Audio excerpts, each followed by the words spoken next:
Kumusta mga kaibigan sa channel ng Valor?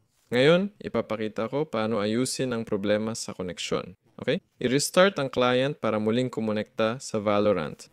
Punta sa Start, type Services. Buksan ito, hanapin ang VGC. Ito na. Right-click, Properties, piliin Automatic, Apply, OK, tapos Start.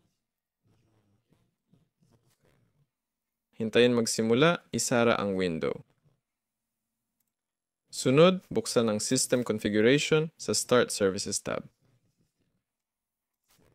Hanapin ulit ang VGC. Nasa ibaba yan usually. Ayan na. Dapat may check dito. Dapat naka-running dito. Oo, kasi pin-start mo. I-apply. Yun lang yun. Ako si Valor. I-restart ang PC pagkatapos. Ayun, ingat kayo. Paalam sa lahat.